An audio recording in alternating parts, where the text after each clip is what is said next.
A última tentativa contra a minha vida foi em 2015. Deixei um cara chegar atrás de mim e, infelizmente, ele me deu um chute giratório que me tirou do banco. E eu fiquei semi-inconsciente e eu podia ouvir, mas não conseguia enxergar. E eu estava caído e ele estava com um estilete. E ele me agarrou pela nuca e tentou cortar minha garganta, mas eu podia ouvi-lo, então eu bloqueei. Ele cortou minha orelha ao meio e tentou de novo, segurou meu cabelo de novo e foi ainda mais fundo.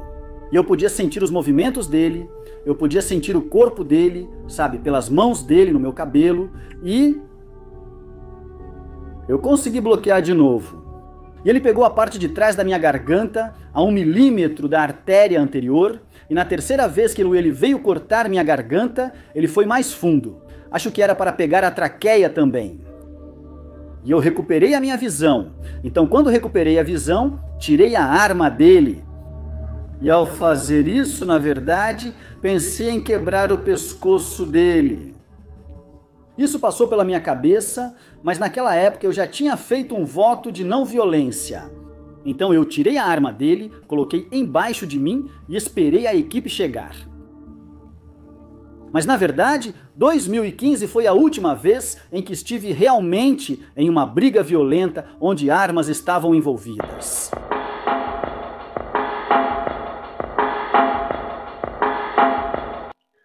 Certo. De todas as pessoas que já entrevistamos, talvez Mike Thompson tenha sido quem passou mais tempo na prisão, 45 anos. Já fizeram muitos documentários sobre a vida dele e há vídeos sobre ele que se tornaram virais. Houve uma polêmica recente. E vamos ouvir o lado do Mike nessa história. E essa entrevista foi incentivada pelo John Abbott, porque o John Abbott assistiu ao material do Mike e adora a habilidade dele de contar histórias, que é fantástica. E se você quer ouvir histórias sobre o início da Irmandade Ariana, sobre a formação dela, você não pode chegar mais perto da fonte do que com o Mike Thompson. É um privilégio e uma honra estar aqui. Obrigado por passar esse tempo conosco esta noite, Mike. Bem, obrigado, Sean. Eu agradeço por estar aqui. Agora, nós temos um público bem grande no Reino Unido. E através de filmes como Shock Collar, a outra história americana, onde eles veem esses caras nos pátios das prisões. É meio surreal para as pessoas no Reino Unido pensarem que isso realmente acontece. Então, talvez você possa dar um pouco do contexto sobre o que realmente acontece, sabe? E qual foi o seu envolvimento no início de tudo isso. Vou fazer o meu melhor. Sabe, eu entrei na prisão no começo dos anos 70 e fui condenado por um duplo homicídio. 2 traficantes de drogas que tentaram sequestrar 2 garotinhas foram mortos durante essa tentativa de sequestro. Sobre minha participação nisso, sempre mantive minha inocência em relação a esse caso. O que eu fiz foi ligar para o homem que era o pai das 2 garotinhas e dizer a ele que suas filhas estavam correndo risco de serem sequestradas para pedir resgate. E depois disso, fui praticamente forçado a sair disso. Mas o problema foi que os 2 indivíduos que tentaram executar aquele plano de sequestro foram assassinados e enterrados. Então eu passei por um julgamento, fui condenado por todas as acusações. Na verdade, fui o único que foi, mas continuei mantendo minha inocência. O interessante sobre isso é que depois de quase 50 anos, agora está perante o Tribunal de Apelação e parece que está caminhando para a absolvição. Uau, fantástico. É fantástico. Sim, é difícil manter sua inocência, porque como você sabe, dizem que todo mundo mantém sua inocência. Isso torna difícil quando, de fato, esse é o caso. Mas eu entrei no sistema prisional, comecei em Chino, que é a Instituição da Califórnia para Homens. E eu fui designado para ir para San Quentin, mas eles não tinham uma cama disponível, uma cela disponível. Então eles me mandaram para a Instituição Vocacional Dupla, que fica em Tracy, Califórnia, e eu estava indo bem lá.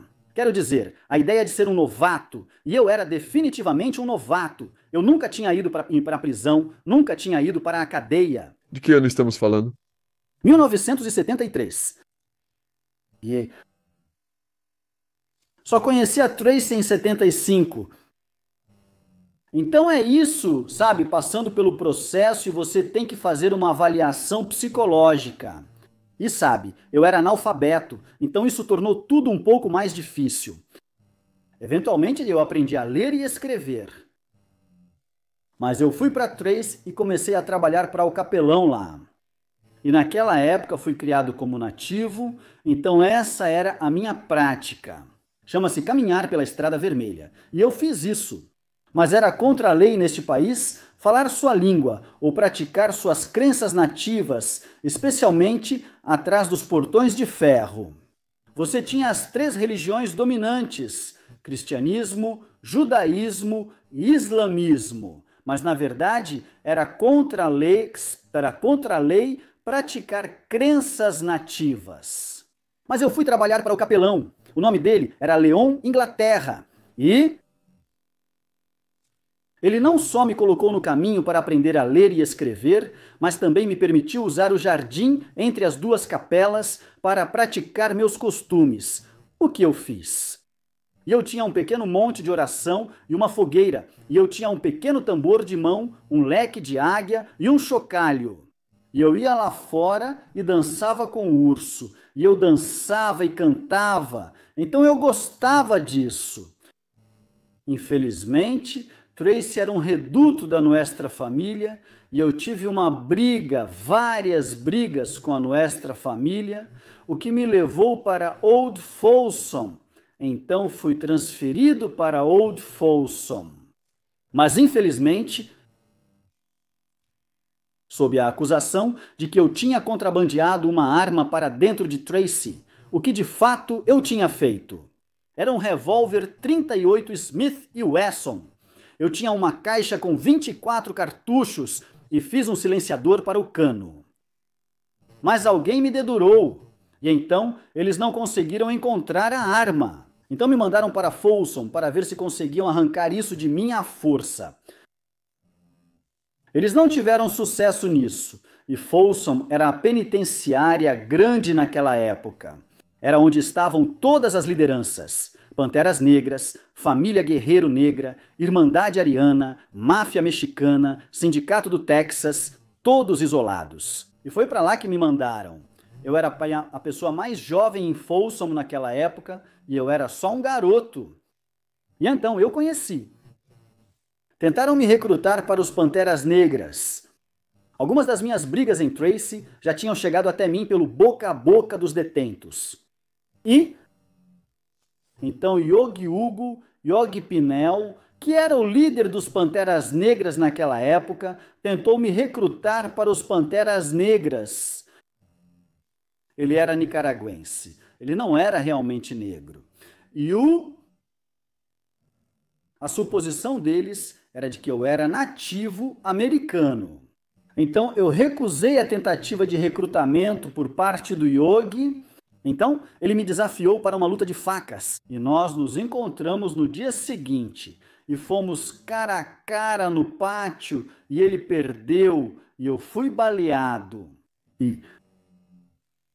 Então é realmente só uma questão. Sean, é uma história atrás da outra, só lá em Old Folsom. E então fui enviado para San Quentin. E não sei o quanto você quer se aprofundar nisso. Vamos fundo o máximo possível, Mike, porque mesmo que o tempo acabe, a gente pode continuar isso. Podemos sim, quero dizer, Jamie Morgan veio. Fizemos cerca de 20 horas com ele e de 10 a 20 horas com John Abbott. E histórias de Folsom, San Quentin, fascinantes, sem fim, e você conta elas muito bem. Então sim, vamos continuar. Ok, bem, em Old Folsom, a tentativa dos Panteras Negras de me recrutar, como eu disse, não teve sucesso. E depois minha briga de faca com Yogi. O verdadeiro problema da briga de faca com Yogi foi que ele me desafiou e eu aceitei, e nós nos enfrentamos em combate. E quando ele começou a perder, ele fugiu. E nesse ambiente, você não desafia um homem e depois foge. E então, além disso, 2 dos seguranças dele tentaram interceder por ele. Eu acabei entrando em uma briga de faca com eles. E então eu levei um tiro de M14 nas costas, o que me derrubou. E então, depois disso, isso meio que me paralisou. Eu não conseguia levantar meus braços, não conseguia levantar minhas pernas. E eu estava deitado na minha cela, e eu estava no que chamavam de cela de isolamento. Então, sabe, os guardas deslizavam uma bandeja por baixo da porta. E eu levava cerca de 1 hora para conseguir me virar. E eu simplesmente colocava meu rosto na bandeja e comia o máximo que conseguia. Eu levava cerca de 1 hora para conseguir me virar novamente. Na cela, só havia um buraco no chão como banheiro, e eu dormia no cimento. Mas o que eu mais me lembro disso não é do desconforto por ter levado um tiro nas costas, mas as baratas saíam do esgoto, daquele buraco no chão. E claro, eu não podia fazer nada para impedi-las. Então eu podia senti-las, sabe? Aquelas antenas grandes subindo pela minha perna e entrando no meu corpo. E sabe, acho que é uma reação natural. Você meio que sopra para ver se consegue afastá-las. Mas elas não se importaram. Elas queriam a comida no meu rosto, então no fim das contas eu dei nomes para elas e as convidei para a festa. Mas cerca de 10 dias depois, os funcionários vieram e me perguntaram se eu queria voltar ao pátio. Demorei cerca de 1 hora para me levantar, como disse. Só conseguia arrastar os pés lentamente. Eu não conseguia levantar os braços nem erguer as pernas para andar, mas arrastava os pés. E foi isso que eu fiz enquanto me arrastava até o quintal. E no momento em que passei pelo portão, havia um grupo de negros lá em cima. Os brancos estavam à esquerda, parados no portão de ferro preto que dava para o rio Folsom, e os mexicanos estavam à direita. E cerca de 4 negros se separaram do grupo. Ao passar, fui jogado no chão e esfaqueado. Não consegui me defender, pois não conseguia levantar os braços. E o interessante sobre isso, Sean, é que eu sabia que eles não iam me matar. Primeiro, eles estavam me atingindo na parte de cima, mas eu conseguia realmente ouvir e sentir as facas atravessando meu corpo e batendo no asfalto embaixo de mim. Mas eu sabia que eles estavam me atingindo na parte de cima e que eles estavam extremamente assustados. Devia haver 3 atiradores no parapeito, então tinham medo de serem atingidos. Então, quase assim que eles pularam em cima de mim, eles pularam fora, e não sem antes me encher de furos. E então, claro, depois que eles pularam fora, o pessoal abriu fogo e... sem sucesso, claro. O pessoal apareceu com uma maca e quis me colocar nela. Falei, não, cheguei andando, vou sair andando. Eles precisaram esperar enquanto eu me levantava e voltava cambaleando para o prédio. Mas, na verdade, assim que fiquei fora da vista de todo mundo, eu disse, ok, agora vocês podem me colocar na maca, porque estava um pouco difícil andar. Então, como resultado disso, eu tive, naquela época, provavelmente 15, 16, talvez 17 lutas de faca cara a cara com outros, como resultado de ter derrotado Yogi. Mas fui abordado pela Irmandade Ariana naquela época. Além disso, T.D. Bingham era um dos membros mais influentes da Irmandade Ariana naquela época. Ele agora está em prisão de segurança máxima, acho que no Colorado, com o jihadista.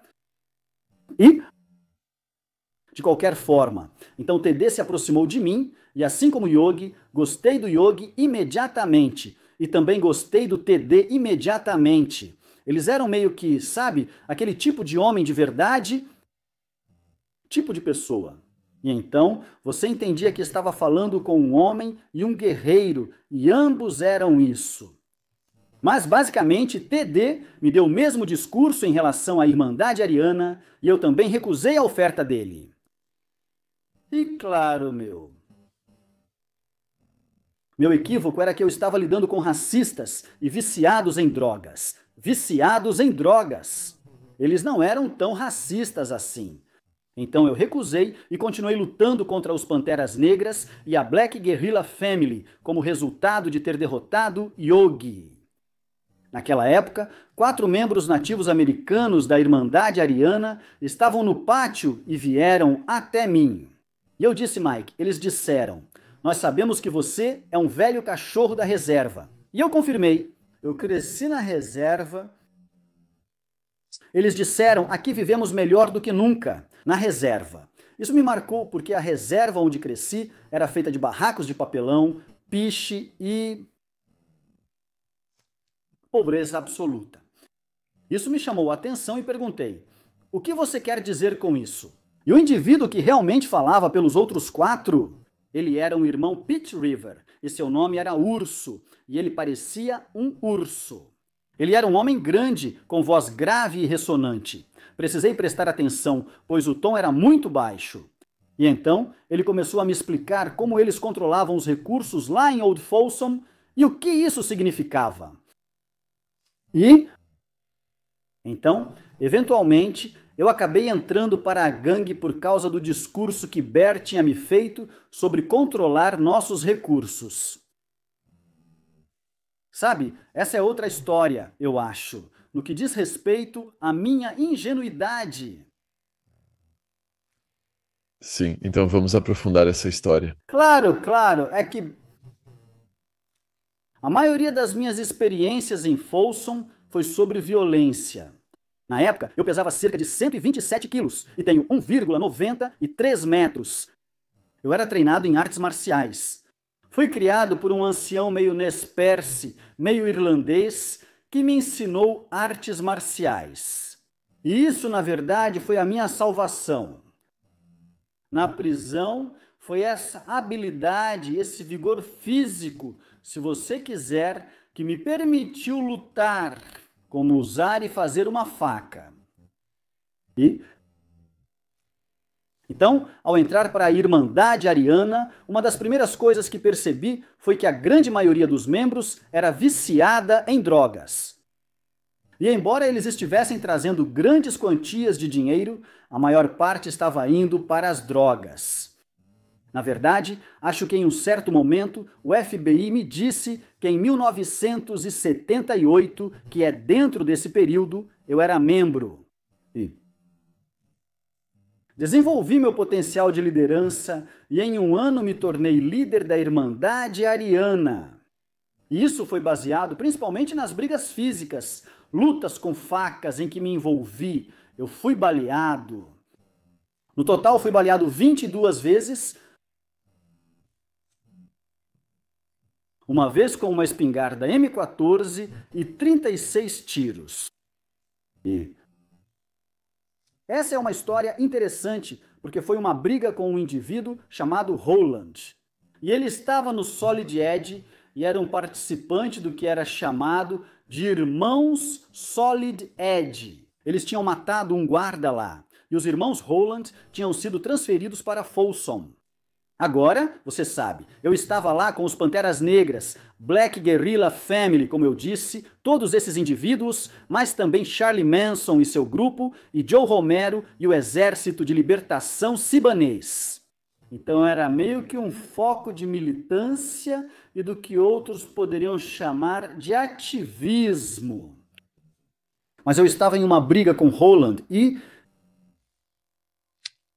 não importava o que eu fazia com ele, simplesmente não parecia afetá-lo. Durante isso, acabei derrubando ele, mas havia um guarda na Torre 2 que ficava fora do buraco onde eu estava. Na verdade, era na linha principal. E ele acabou atirando na minha perna com um 36. Isso me derrubou. O mais interessante é que examinaram o ferimento e me colocaram de volta na cela. E ouvi alguém bater na caixa de barras. Esse guarda entrou na minha cela.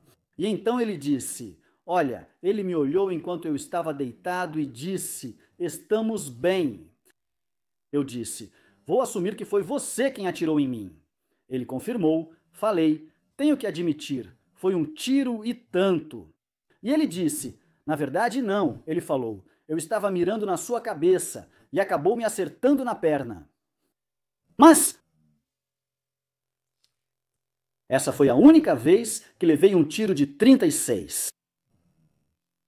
Sabe, mas a questão é que ele conseguiu acertar aquele tiro. Não sei a quantos metros de distância estava, mas era bem longe. Ele só tinha um grão de mira dourado e uma alça de mira buckhorn, sem luneta nem nada. Então foi realmente um tiro incrível e eu fiquei muito impressionado com isso. Agora, esse guarda em particular, muitos anos depois, se tornou um tenente para quem eu fui trabalhar.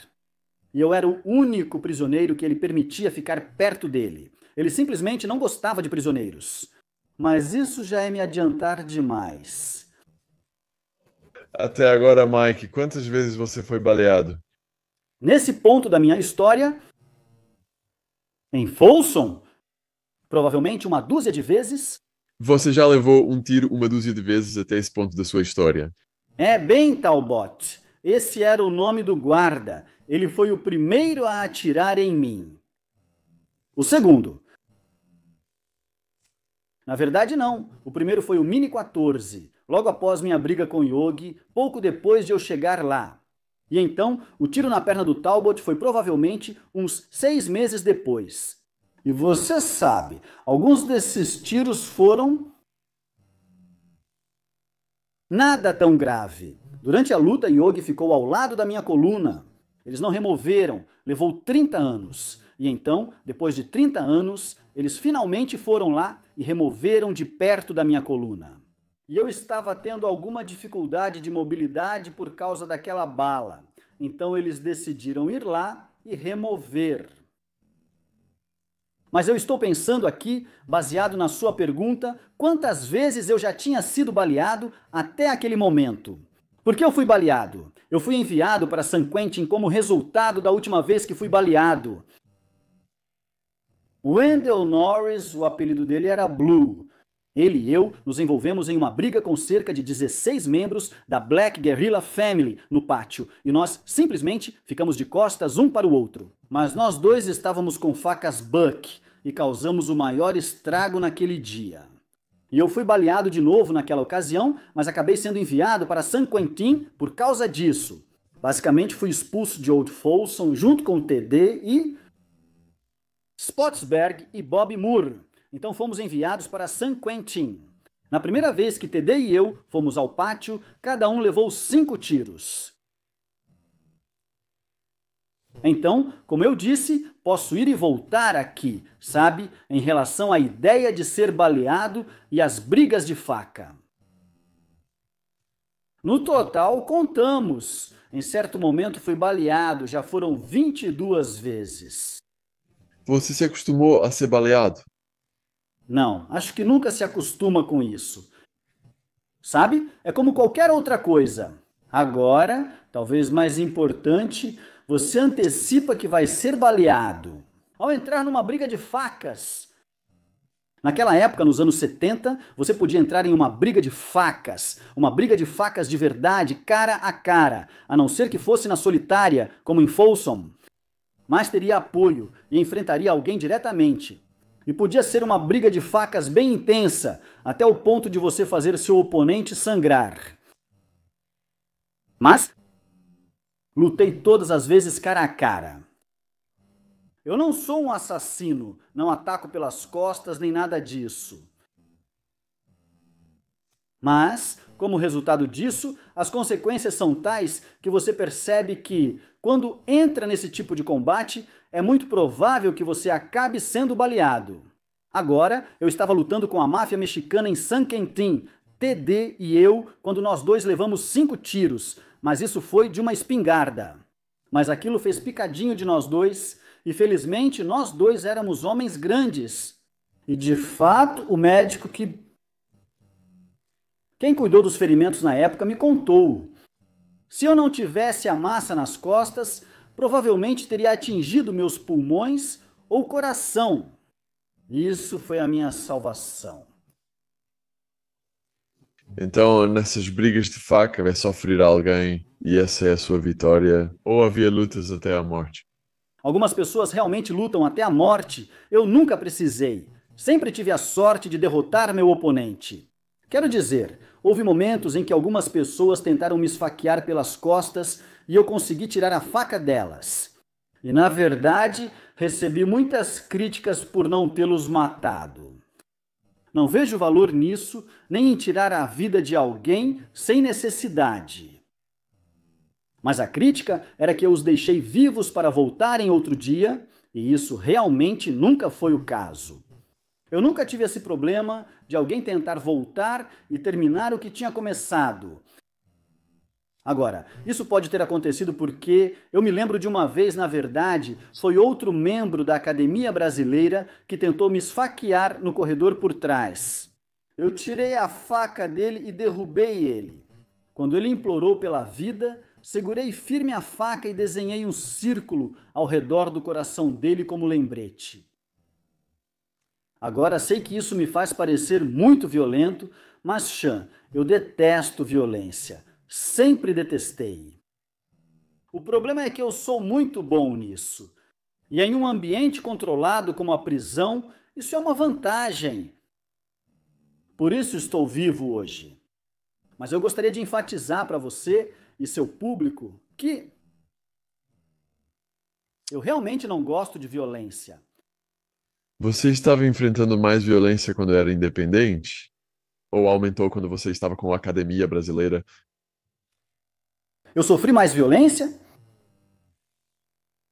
Acho que é um equilíbrio. Sabe, quando você é membro da marca, a violência meio que te procura porque você precisa manter sua base de poder. E, particularmente com a marca, sua base de poder é baseada no seu potencial para a violência. Sua moeda, por assim dizer, é a violência. E, claro, também era a minha. Então, tantas brigas como membro da marca. Mas antes de me tornar um membro da marca, eu já tinha tido minha cota de brigas. E também, sabe, depois que eu saí, quero dizer, a última tentativa contra a minha vida foi em 2015. E infelizmente deixei um cara chegar atrás de mim. E ele me deu um chute giratório e me tirou de cima de um banco. E eu fiquei semi-inconsciente, eu conseguia ouvir, mas não conseguia enxergar. Eu estava caído e ele tinha um estilete. E ele me agarrou pela nuca e tentou cortar minha garganta, mas eu conseguia ouvi-lo. Então eu bloqueei. Ele cortou minha orelha ao meio e tentou de novo, puxando meu cabelo de novo, e foi ainda mais fundo. E eu podia sentir os movimentos dele, eu podia sentir o corpo dele, sabe, pelas mãos dele no meu cabelo, e eu consegui bloquear de novo. E ele pegou a parte de trás da minha garganta, a 1 milímetro da artéria anterior, e na terceira vez que ele veio cortar minha garganta, ele foi mais fundo. Acho que é para pegar a traqueia também. Recuperei minha visão e assim que isso aconteceu, peguei a arma dele. E ao fazer isso, na verdade, pensei em quebrar o pescoço dele. Isso me ocorreu, mas naquela época já havia feito voto de não violência. Então, tirei a arma dele, coloquei debaixo de mim e esperei a equipe chegar. E essa realmente foi a última vez, em 2015, que estive envolvido em uma briga violenta onde havia armas. Eu levei várias surras dos funcionários quando me afastei da marca. Mas você sabe, como você disse, não vamos cobrir 45 anos de prisão no tempo limitado que temos aqui. Então acho que vamos ter que abordar isso aos poucos e ver como que isso funciona para a gente. Você disse isso tão casualmente, eu tirei a arma dele. Você pode explicar como fez isso? Sim, eu vi. Quando voltei a enxergar, ele tentava cortar minha garganta de novo. E quando ele veio com a mão, com o estilete na mão, eu vi. Então eu simplesmente peguei minha mão direita, alcancei e agarrei ele primeiro pelo pulso, girei a mão dele para quebrar o pulso e tirei a faca da mão dele. E então, como eu disse, tive a oportunidade, pensei em quebrar o pescoço dele, mas decidi não fazer isso. Agora, acho que o mais interessante em te contar isso é que o motivo de eu ter decidido não fazer isso foi que eu realmente ouvi a voz da minha esposa na minha cabeça. E meu nome nativo é Céu Velho Homem, Céu, Céu Wicarca. E eu ouvi ela dizer, não, Céu, e eu ouvi ela, ainda ouço. Mike, quando a Irmandade Ariana foi criada e por quê? por volta de 1968, em San Quentin. A máfia mexicana veio antes deles. Alguns anos, mas 68 foi realmente, eu acho, a origem da Irmandade Ariana, em San Quentin. E o que você tinha era... Eu já tive essa experiência, então vou contextualizar assim. Nós tínhamos vários neonazistas, por exemplo, em San Quentin, e eles tinham alguns. E eles tinham o péssimo hábito de falar pelas costas. E negros, judeus, você pode imaginar. Mas uma vez que eles incitavam, especialmente os negros, e os negros queriam partir para cima, eles sumiam, não estavam em lugar nenhum. Como resultado, a população branca que não tinha relação com isso acabou sofrendo consequências nas mãos dos negros. Então a ideia por trás da marca era realmente assumir o controle disso, assumir o controle da população branca e garantir que eles não fossem mais vitimizados por outras raças. Mas da mesma forma, tive várias desavenças com os neonazistas. Talvez seja uma implicância minha, Sean. Eu os chamo de tagarelas. Eu não suporto tagarelas, pessoas que falam só por falar e realmente não têm nada a dizer. Quero dizer, você vê isso na internet, parece que as pessoas receberam uma licença para isso. Tudo bem, eu acho, realmente acredito na liberdade de expressão. Mas elas têm um problema terrível, terrível de deixar a boca falar mais do que o traseiro aguenta. E elas fazem isso com bastante frequência, sem se preocupar com as consequências. Na prisão é diferente. Então, naquela época específica, em relação às origens da Irmandade Ariana, basicamente era isso, estabelecer uma base de poder onde eles ofereciam proteção para os outros. Agora, como resultado disso, isso basicamente deu a eles o controle da prisão. E eles realmente, naquele momento, não se preocupavam em desenvolver uma infraestrutura ou fazer parte do que hoje é chamado de crime organizado. Esse foi um dos incentivos que usei comigo mesmo para me tornar um membro da Irmandade. Dar a ela uma infraestrutura e começar a fazer isso. E é por isso que, no decorrer de um ano, eu cheguei a uma posição de liderança. Não só por causa da minha suposta habilidade física, minha capacidade de lutar, mas também porque eu trouxe a ideia de construir uma infraestrutura que fosse paralela a outras facções do crime organizado, como a máfia italiana e outras que usam sua base de poder não só para gerar receitas, mas também para usar essas receitas para construir a infraestrutura da organização. E então comecei esse processo para fazer exatamente isso. E isso, por si só, criou muitos problemas, especialmente quando você tem viciados que querem continuar usando sua droga e agora, essencialmente, não estão mais tão proibidos. Mas eles receberam uma escolha. Você pode parar de usar, se comprometer com a organização que você sabe como uma organização.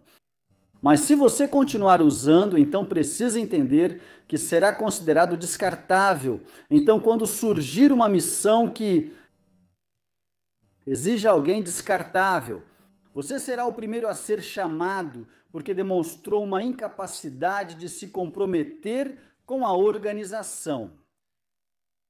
Então, veio de suas origens até meados dos anos 70, que é o que estamos falando agora. Então, ela existia há cerca de 7 anos. Realmente não havia tantos membros assim. E, para se tornar um membro, você precisava basicamente ter a capacidade de se sustentar sozinho, em vez de depender de um grupo ou qualquer outra coisa. Como eu disse, o problema era que esses indivíduos com essa capacidade também eram viciados em drogas. E então, toda a receita Gerada estava indo para as mãos dos membros, e isso simplesmente não fazia sentido. Isso me parecia totalmente ilógico. Vou dar mais contexto sobre a Academia Brasileira. Ok. De onde vem a marca e quais foram as primeiras influências em termos de tatuagens e filosofia? E o que eles pegaram dos nazistas alemães? Bem, ao contrário do que muitos pensam, a marca não tinha a ver com supremacia branca naquela época. Quero dizer, você tinha T.D. Bingham, que era judeu. Ouço pessoas dizendo, ele era só meio judeu, a mãe era judia. T.D. era judeu. Ele tinha a estrela de Davi tatuada nele e ele não era o que chamavam. Foi o que ele me disse. Ele disse, não sou judeu praticante, mas tenho orgulho de ser judeu. Havia nativos americanos. Os 4 que se aproximaram de mim, 3 eram Pete River e 1 era Maidu. Então você tinha os Simolens. Então essa ideia de supremacia branca não era sobre isso, era sobre controlar seus recursos. E toda a gangue que existia atrás dos portões de ferro, essa era a prioridade deles. Controlar seus recursos, ganhar dinheiro e usar esse dinheiro de alguma forma. Na maioria das vezes, isso era basicamente para ostentar ou festejar. E então, se fossem chamados, mas filosoficamente não havia nada ali. Friedrich Nietzsche, que era alemão, e você sabe o conceito do Übermensch, o preceito do super-homem ali. Houve muitos estudos feitos em relação a Friedrich Nietzsche, von Clausewitz, Sun Tzu e Masucci. Quem? Todos eram guerreiros. Então a ideia aqui era que você supostamente exemplificava um código de guerreiro. O problema do meu ponto de vista é que isso é muito difícil de fazer quando você é um viciado em drogas. Porque, como sabemos agora, as drogas, na maioria das vezes, o vício é uma doença do cérebro e ela domina o cérebro, esse vício toma conta do cérebro. Então você não vai conseguir ter um pensamento racional associado a isso. Mas, embora agora possa ser dito honestamente por outros, e é que a Irmandade Ariana é um grupo supremacista branco, um grupo de ódio, se preferir. Naquela época ainda estava em sua infância, então isso não existia. Você não via caras com suásticas ou nada disso. Na verdade, a única associação com isso era, como eu disse, com os neonazistas e eu nunca tive muito respeito por eles. Então, era um código de guerreiro. Isso era exemplificado filosoficamente através dos ensinamentos de indivíduos como Frederico Nietzsche e von Clausewitz. Escrevemos o livro sobre a guerra e o sol. Tsumazuchi foi o autor de Escola das Duas Espadas e Samurai. Mas o problema, Chan, era que a grande maioria dos membros realmente não exemplificavam um código de guerreiro. Parecia bom. Você tinha a conexão irlandesa, sabe? Eu sou parcialmente irlandês. Tenho antepassados ainda na Irlanda. Quero dizer, parentes na Irlanda, e meus antepassados podem ser rastreados até a Irlanda, assim como a Suécia. Sempre me perguntam, você tem sangue nativo? Eu não sei. É duvidoso. Sabe, eu não duvido que eu tenha pelo menos 2%. Neandertal. E se eu tiver uma ancestralidade indígena, provavelmente é Neandertal. Ao contrário do que você sabe, outros podem perceber como indiano. Acho que prefiro isso. Você pode explicar o que é ser um probate e qual trabalho você realizou nessa função? Bem, eu não fiz. Sabe, quando eu recusei entrar para a marca, eu não sabia que isso era algo inédito. Havia pessoas que lutavam para serem sequer consideradas pela marca para se tornarem membros, porque era difícil pelos requisitos necessários. Você conhece a minha situação. Eu entrei numa briga de faca com o líder dos Panteras Negras assim que cheguei em Old Folsom. E isso estabeleceu não só minhas credenciais, mas também minha reputação imediatamente, principalmente por tê-lo derrotado. Ele tinha acabado de vir de San Quentin, onde ele e George Jackson tinham tomado o controle do centro de ajustamento em San Quentin. Fizeram guardas e presos brancos de reféns, cortaram suas gargantas, George Jackson foi morto e Yogi transferido para Old Folsom. Então essa era a reputação dele. Então, para derrotá-lo, meio que elevou minha reputação e novamente minha habilidade de lutar. Então, e quando o TD se aproximou de mim, sabe,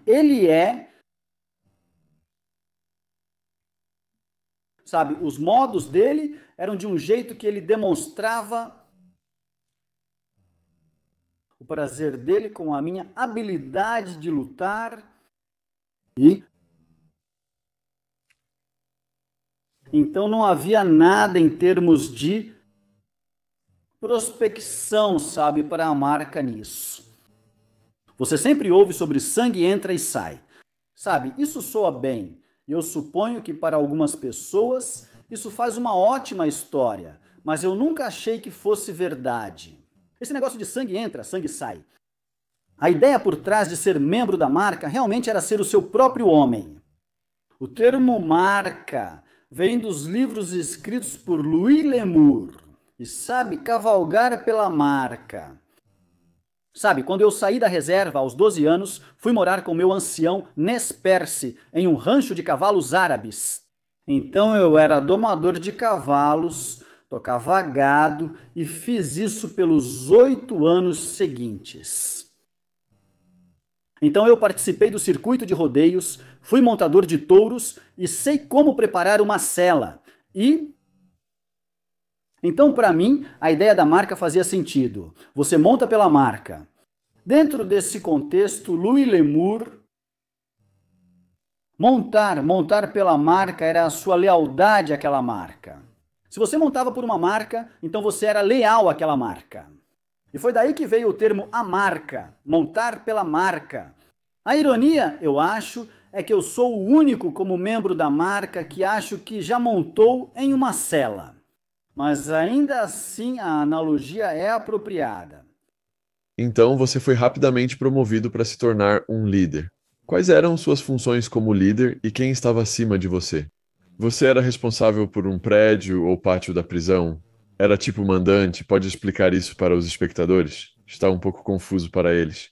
É mesmo? E eu entendo, especialmente na sociedade contemporânea, a ideia de um mandante ou de estar no comando de um prédio. Essas são coisas que vieram depois, bem depois. Naquele tempo, cada pessoa era só um indivíduo. Era isso que precisava para ser membro da marca. Ficar de pé sozinho. Se não conseguisse fazer isso, não se tornaria membro da marca. Então, à medida que fui evoluindo para esse papel de liderança, isso realmente se tornou o momento em que apresentei a ideia de uma infraestrutura de negócios, utilizando suas receitas para expandir a infraestrutura da marca de forma mais empresarial, usando essas receitas para comprar propriedades, por exemplo, na rua, para desenvolver negócios lá fora. Assim, quando libertados incondicional, os membros da marca teriam emprego. Usar essas receitas para comprar imóveis, casas, veículos, etc. É isso que quero dizer com infraestrutura típica de negócios. Não precisa fazer muita graça com isso. Não é tão complicado assim. Mas essas eram as funções que eu via como minhas responsabilidades. E eu sou um grande defensor desse código de guerreiro e sempre fui assim durante toda a minha vida. Então, se você vai assumir a posição de seguir um código de guerreiro, existe uma ética de trabalho associada a isso, um código de conduta, se preferir. Isso significa que Como você cuida de si mesmo, sua alimentação, seus exercícios, sua capacidade de educar os outros. E é isso que eu quero dizer com infraestrutura. Então, esses foram os deveres que assumi. Treinar outros em artes marciais, como lutar com faca, como fazer uma faca. Eventualmente, introduzi armas de fogo na prisão na forma de derringers de 5 tiros. Em Old Folsom, instalaram detectores de metal, então precisei encontrar uma forma de burlá-los e usei física simples para isso. Mas eu me alinhei com as mulheres que estavam associadas ao Charlie Manson, por exemplo. Usei elas para testar minha teoria sobre burlar detectores de metal. E depois fiz com que elas contrabandeassem facas Buck para dentro da prisão de Old Folsom. Antes disso, precisei que testassem no aeroporto de São Francisco, o que fizeram com sucesso e depois contrabandearam para mim. Então isso fazia parte dos meus deveres, como você disse. E evoluir para esse papel de liderança significava assumir mais aspectos do desenvolvimento da infraestrutura. A introdução de armas reais, em vez de fazermos as nossas próprias. Em determinado momento, trouxeram a Guarda Nacional e usaram tecnologia de varredura de minas para remover todas as armas de Folsom, conseguindo isso. Mas, ao mesmo tempo, eu estava introduzindo facas Buck por meio dessas mulheres. Essas eram todas mulheres que estudavam em Berkeley na época e elas faziam parte de um grupo radical. Elas eram associadas a um grupo chamado Tribal Thumb e então eu as utilizei nessa função. Então eu tinha introduzido facas Buck em Old Folsom, como resultado de conseguir driblar a tecnologia dos detectores de metal deles. E você? Em algum momento no futuro, eu também consegui driblar a tecnologia de raio-x deles. E, de novo, tudo isso são outras histórias, mas elas têm seu lugar. É interessante, minha esposa Ariel e eu estamos escrevendo um livro. Quando tivemos a ideia de escrever o livro, pensamos, vamos apenas escrevê-lo. Não acontece assim porque, como você e eu estamos descobrindo, você não passa 45 anos na prisão. Terminamos a primeira parte com 10 capítulos e ainda temos mais 10 para a segunda parte. Então, há muitas histórias aqui e você não vai conseguir contar todas de uma vez. Mas sou grato por elas terem valor para qualquer pessoa. Para educá-los sobre a prisão, a mentalidade de indivíduos como eu, no que diz respeito a sobreviver em um ambiente controlado como a prisão. Me afastei disso com o tempo, como fiz. Essa é, na verdade, a segunda parte do livro, e também envolve muita violência. Bem, eu sou dono de uma editora, eu ficaria muito feliz em publicar um livro, se você quiser, se estiver procurando publicar. Quantas palavras você já tem na primeira parte? Bem, nós estamos com provavelmente 80 mil. Isso é fantástico. Sim, ainda temos mais 100 mil pela frente. Mais cedo na história, você disse que não sabia ler. Era ler, escrever ou ambos? Não sabia ler nem escrever? Não, como eu disse, deixa eu ajustar essa cadeira. Na verdade, eu fui para a escola, mas sou disléxico e ninguém sabia disso naquela época. Graças à minha habilidade atlética, consegui. Eu jogava futebol americano, corria e praticava outros esportes. Isso basicamente me dava notas D. Eu tirava A em educação física, tirava A em marcenaria, então eu tinha notas A suficientes, junto com D, em todas as outras matérias. E eu fui aprovado nessas matérias principalmente porque eu era atleta, mas quando terminei o ensino médio, eu não sabia ler nem escrever. Na reserva você ia à escola só para a chamada, nada acontecia. Faziam a chamada e você ia embora. Então, sabe, quando cheguei à prisão, foi o capelão Leon England que me colocou nesse caminho. Agora, um detalhe interessante sobre isso é que quando cheguei a Old Folsom, eu já tinha começado a aprender a ler e a escrever um pouco. Os Panteras Negras e a Black Guerrilla Family liam o pequeno livro vermelho de Mal no corredor como parte de sua disciplina. Consegui um exemplar e acompanhei a leitura, o que realmente melhorou minha habilidade de leitura. Mas eu sou disléxico e parte do meu problema é a compreensão. Não é só o que você vê no texto ou na palavra escrita, mas também é o que você ouve e como sua mente, ou melhor, seu cérebro, processa isso. Agora, eu me eduquei desde então e isso me levou muitos anos para conseguir. Eu me formei na faculdade e me tornei conselheiro de álcool e drogas, um coach de vida. Sou biólogo de formação, tenho doutorado em biologia, assim como em administração de empresas. Tem sido uma longa jornada, já estou nos 70 anos.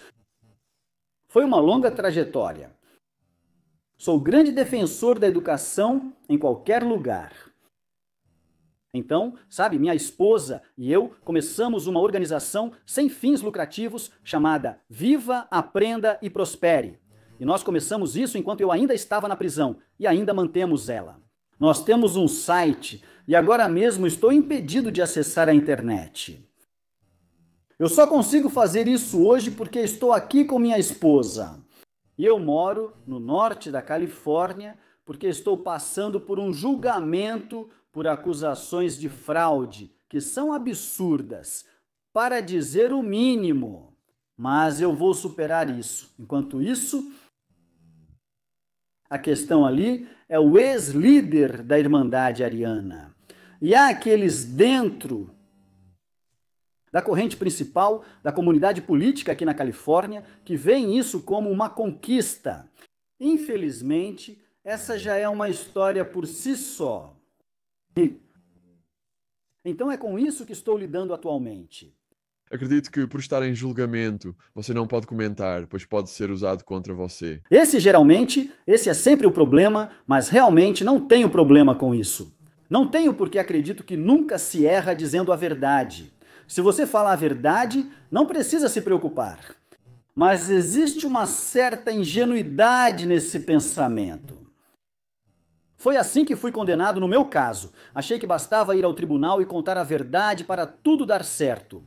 Infelizmente, não funciona assim. É mais como um concurso de personalidade. Então você tem que se esforçar e é isso que estou fazendo. Tenho uma ótima equipe em São Francisco, Curtis Briggs e sua equipe. Então, estamos longe de ir a julgamento. Então, enquanto eu posso tratar de questões processuais, abordar os fatos realmente não seria inteligente, além de dizer que eles estão muito longe da realidade. Vem com destaque. Acho que foi Jamie Morgan. Você pode confirmar uma coisa? Ele disse que estava falando sobre a Academia Brasileira usar as mulheres de Manson para conseguir trazer coisas. Ele não citou você, mas acabou de confirmar que essa era a sua estratégia. Outra pessoa que você mencionou e sobre quem tinha várias histórias era o Kemper. Acho que John Abbott também tinha histórias sobre ele. Edmund Kemper. Você chegou a encontrá-lo? Como? Edmund Kemper, serial killer? Ah, sim, eu sei de quem você está falando. Sim. Isso veio depois, junto com o assassino do saco de lixo. Ele atraía pessoas para a van, as desmembrava, colocava em sacos de lixo e espalhava pelas caçambas de Los Angeles. Mas sim, Charlie Manson, passei 10 anos com ele, e Ciran, que assassinou Bob Kennedy. Passei 10 anos com ele em Corona. Vários deles. E você sabe, eles têm seus momentos de destaque, mas, no que diz respeito ao Charlie, não gostava muito dele. Você sabe, a mídia fez do Charlie quem ele era. Charlie, para mim, era só um marginal. Sabe, ele era um condenado que manipulava jovens impressionáveis, e geralmente através da influência de alucinógenos. Por trás dos portões de ferro, ele era um fracote.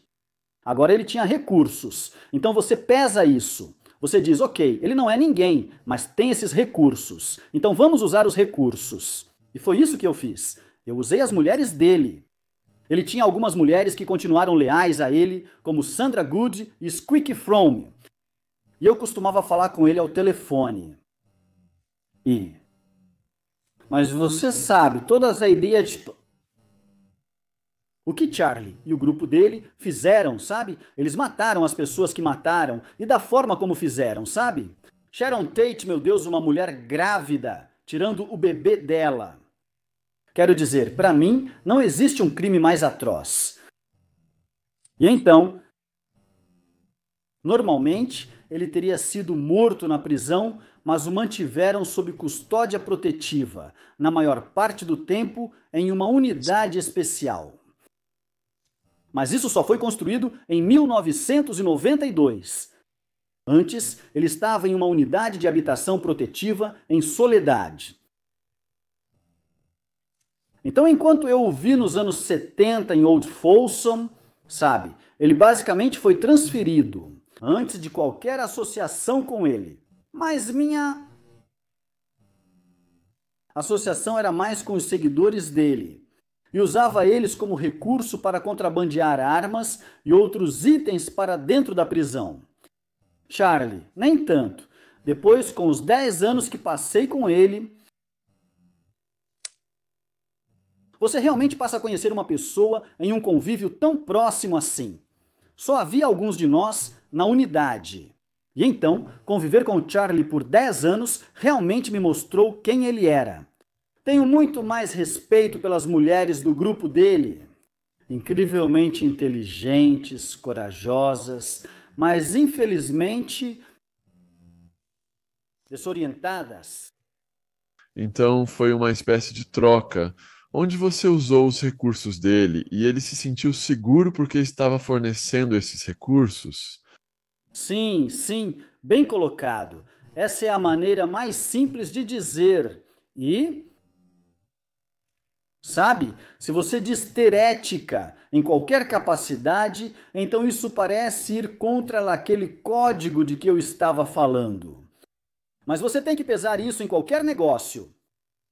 Associado a isso, e foi isso que fizemos. Na verdade, eu não deveria culpar ninguém por isso. Isso foi culpa minha. Uau, tudo bem. Então, sabe, quando você se tornou um líder pela primeira vez, parece que você precisou de algumas habilidades de contabilidade para fazer tudo isso. Incluir todos esses ativos e investimentos imobiliários. Você meio que constrói, né? Está externalizando a marca para as ruas. Você não está realmente criando esse valor de ativo? É realmente isso que acontece. E você fala sobre habilidades de contabilidade, das quais eu não tinha nenhuma.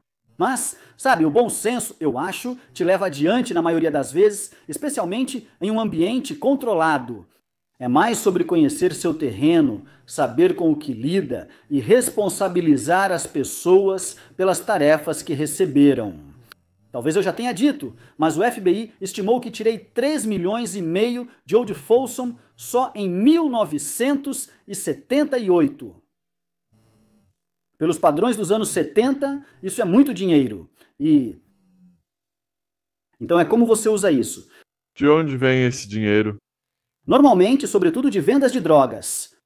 Então, se você não está injetando as drogas, se os membros não estão injetando as drogas no braço e eles não estão festejando e vivendo no luxo, por assim dizer, então há recursos consideráveis disponíveis para investir.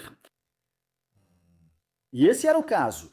Então você está cuidando das famílias dos membros, está garantindo que eles tenham casas, que não precisem trabalhar, que tenham veículos e assim por diante.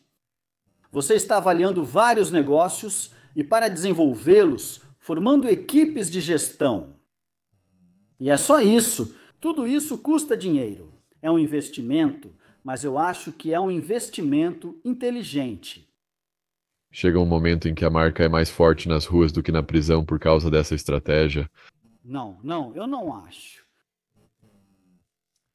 Você não tinha tantos membros assim, mas os recursos que a marca controlava em Folsom e San Quentin já superavam tudo o que tinham nas ruas. Muitos dos seus membros também faziam parte dos Hells Angels, por exemplo. Então, quando eles iam para a prisão, vestiam o casaco da Irmandade Ariana e eram Irmandade Ariana. Mas quando saíam da prisão, colocavam o patch dos Hells Angels e retomavam suas atividades com os Hells Angels. Então, muita coisa para lidar lá de novo. Em termos de infraestrutura, quero dizer, a coisa mais inteligente que Sony já fez foi incorporar os Hells Angels. Ele levou eles para o cenário internacional. E do ponto de vista dos negócios, isso foi extremamente inteligente. Sim, isso foi do Arizona, certo? Como a Irmandade Ariana se espalhou para outros estados, como o Arizona? Sim, não foi tanto um processo de recrutamento, mas você tinha indivíduos que foram transferidos para lá ou estavam no sistema federal. E assim, ao se tornarem prisioneiros de uma instalação federal em outro estado, eles interagiam com outros indivíduos que eram então prisioneiros estaduais ou federais. Com isso, há um processo de recrutamento relacionado. Então você estabelece uma base de poder em outros estados, principalmente através do sistema federal e dentro do próprio sistema federal. Assim que sua base de poder está estabelecida, você naturalmente começa a se expandir. Você pode usar, por exemplo, nós usamos o processo de intimação no sistema judiciário para trazer pessoas de outros estados e penitenciárias federais para fazer reuniões aqui na Califórnia, onde você discutiria questões, prioridades, agendas, e então os enviaria de volta. E eles assimilariam isso nas várias estruturas, onde quer que estivessem. Como empresário, eu sei que você entende isso. Departamento de Correções do Arizona tem, tipo, o estatuto, eu acho, da Irmandade Ariana no site deles. Vocês tinham um estatuto desde 1968, é isso? Havia um estatuto desde o início, ou isso foi algo que se desenvolveu ao longo dos anos? O início do estatuto se desenvolveu ao longo dos anos.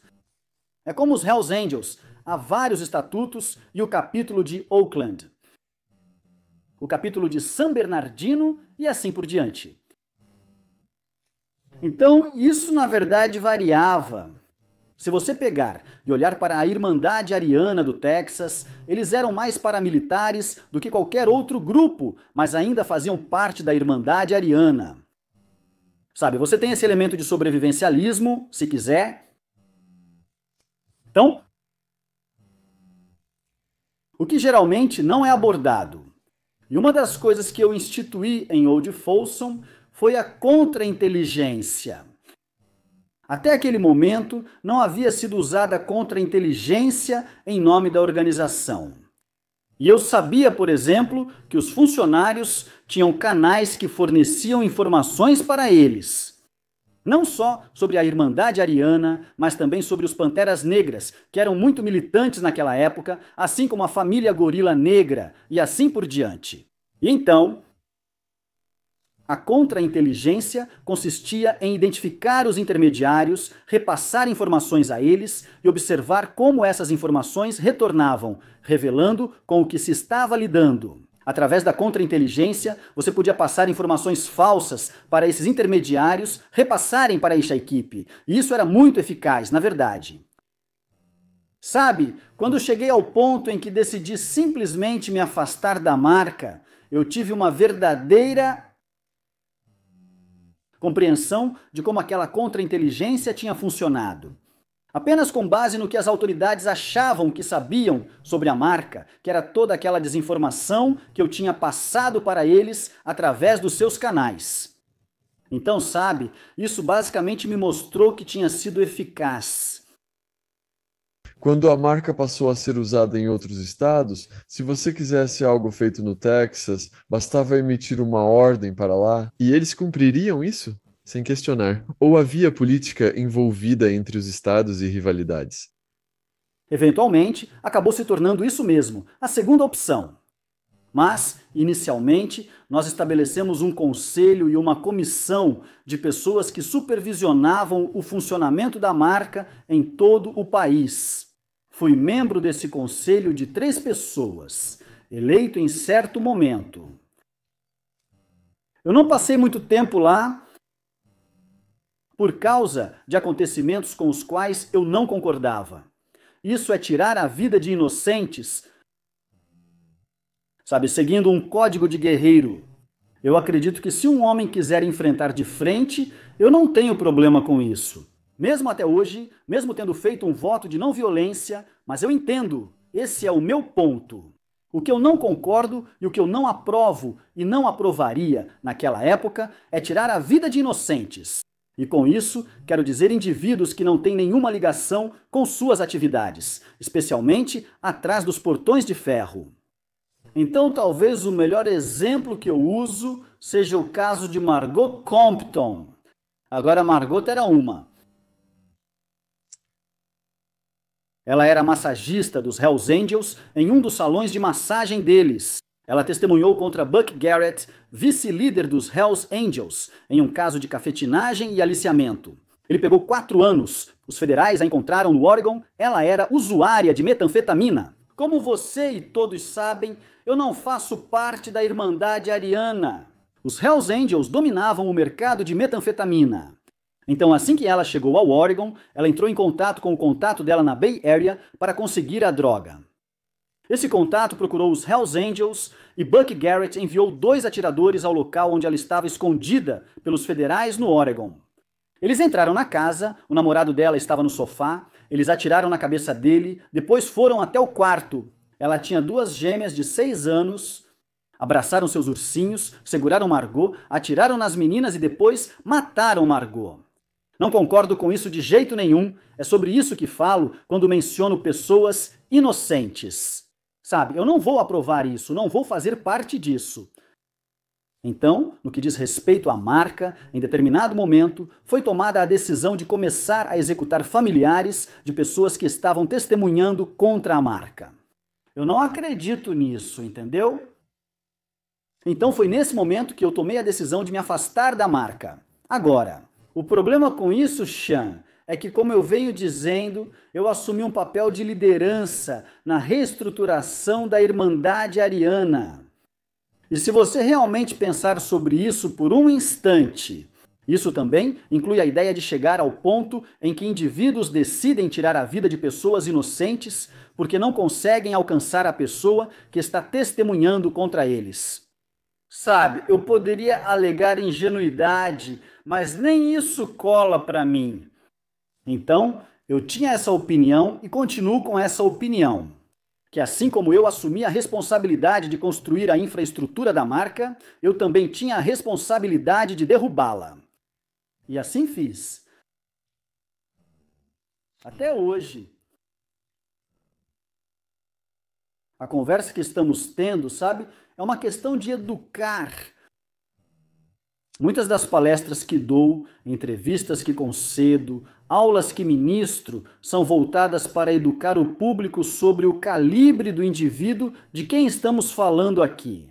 Sabe? Qualquer pessoa que tome para si a responsabilidade de assassinar, matar pessoas inocentes,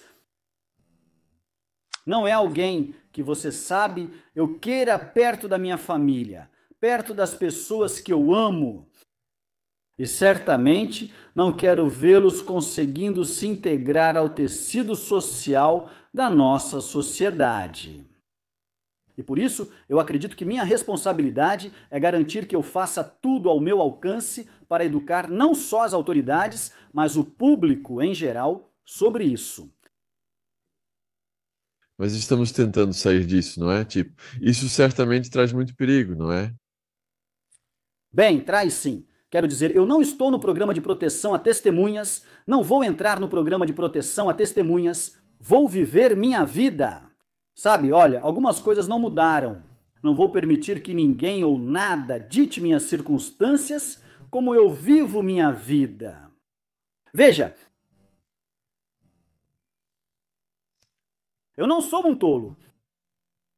Veja, eu não vou convidar catástrofe, eventos catastróficos, desastre de forma alguma. Eu não vou convidar violência. Mas da mesma forma, eu vou me manifestar porque acredito que tenho essa responsabilidade. Sabe, eu me afastei de qualquer associação com minha família, incluindo minha esposa, para não trazer nenhum mal para eles.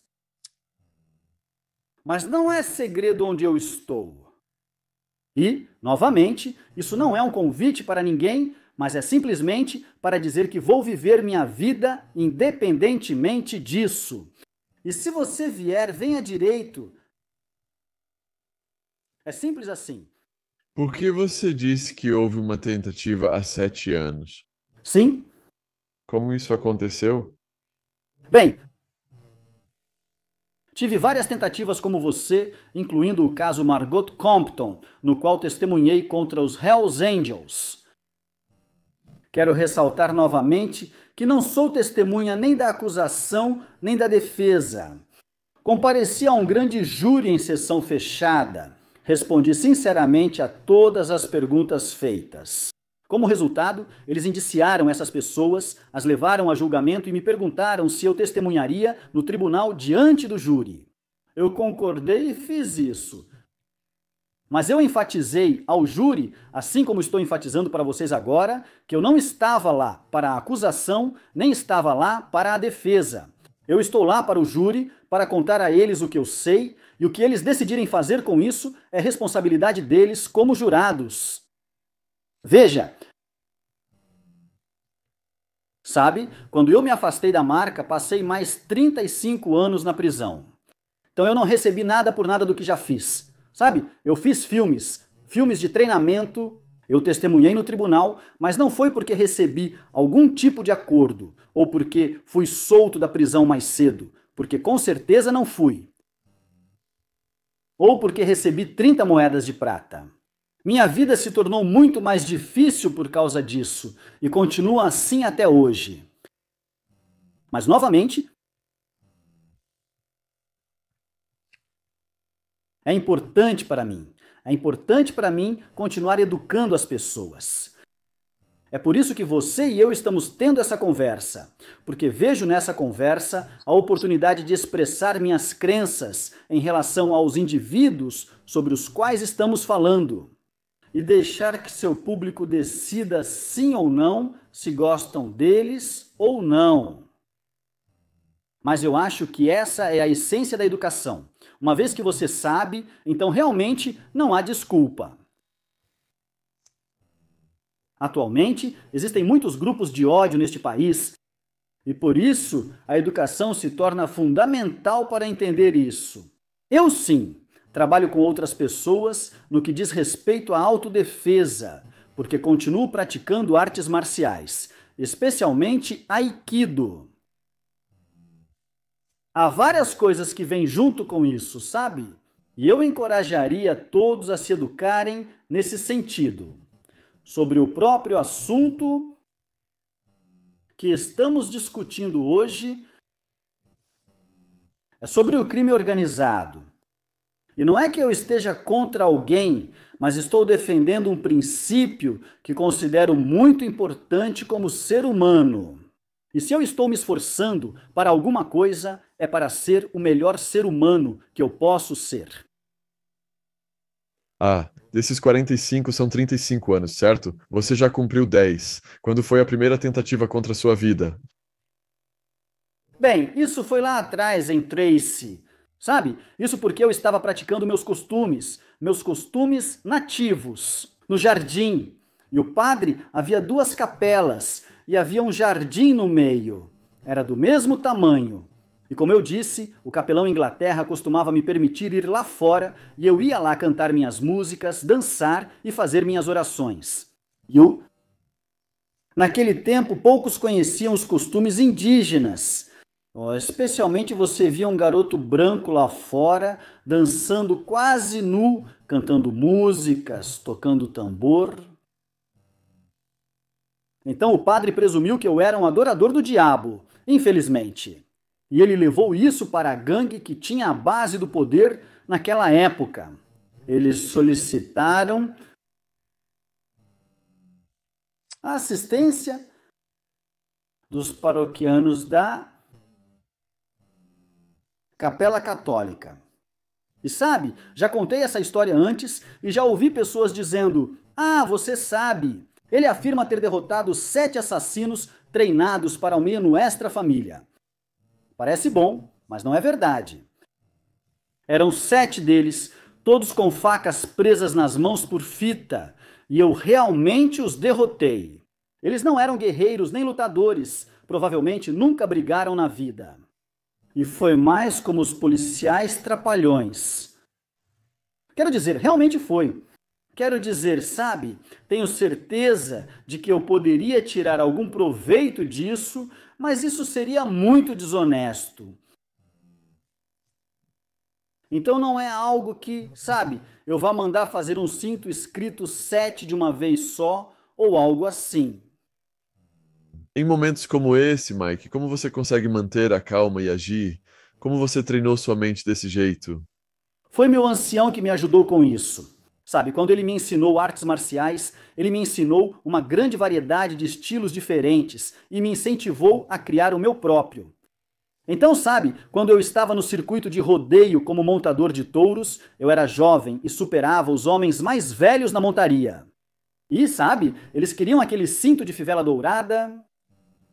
Mas à noite, todos nós acampávamos nos olivais ao redor do rodeio e eles bebiam muito. E eu não bebo, mas eles bebiam muito. Eles vinham atrás de mim porque queriam me superar onde não conseguiram na arena do rodeio. E assim eu meio que aperfeiçoei minhas habilidades na luta. Veja, e de novo, esses eram um bando de velhos cowboys bêbados que, na verdade, não conseguiriam nem sair de um saco de papel molhado. Mas isso me permitiu aperfeiçoar minhas habilidades contra vários atacantes e usar as técnicas que meu mestre me ensinou. E então, quando eu fui para a prisão, sabe agora, a diferença, eu acho, é que quando você está lutando contra um bando de cowboys bêbados, na verdade, eu não quero que isso seja interpretado errado, mas pode ser divertido, sabe? Porque eles estão bêbados. Então, mas na prisão é diferente? Então, quando você derruba um homem, digamos fora do rodeio, no seu acampamento ali, sabe, você se afasta e talvez esteja rindo. E você diz para ele: "Seu velho bêbado, fica aí no chão." E você sabe que ele pode ou não pode obedecer. Mas, na prisão, quando você derruba alguém, você derruba e continua em cima. Você não permite que a pessoa se levante. E essa era a diferença. Eu tive que mudar meu modo de pensar. Sabe aquela ideia de que um homem de honra recua e diz: "Ok, eu te derrubei. Vai em frente, levante-se e vamos começar nossa luta." Não é assim, principalmente com vários atacantes. Então essa foi a primeira altercação de alguma importância. Já tinha passado por isso ao chegar pela primeira vez ao centro de recepção. Eu tive um desentendimento com um cara que ele gostava mais de envergonhar as pessoas batendo nelas. Ele era um valentão. Vou ser direto, ele era um valentão. Então ele e eu entramos em conflito. Mas isso foi só uma briga muito rápida. E quando eu estava na cadeia do condado, me envolvi em várias brigas, inclusive uma vez em que tomei conta da cadeia. Outra história. É o condado de Los Angeles? Não, era o condado de Orange. E então, para todos os meus, falando sobre ser não violento e deplorando a violência, eu já tive minha cota disso. Quando você esteve mais próximo da morte? Já passei por várias situações assim. A vez em que mais me aproximei da morte foi nas mãos dos guardas. Com licença, eu estava... havia um jovem chamado Preston Tate Corcoran. Ele se envolveu em confusão com um guarda no andar e acabou cuspindo no rosto do guarda. Então o guarda era o oficial do andar. No dia seguinte, ele subiu na torre e armou tudo para que 2 dos colegas do jovem. Ele era negro e 2 inimigos eram mexicanos. Ele reuniu todos no pátio, subiu na torre, pegou a 9mm e atirou na cabeça dele. Matou ele, obviamente. Então, eu estava trabalhando como escriturário naquela época, ou seja, eu estava no escritório do programa.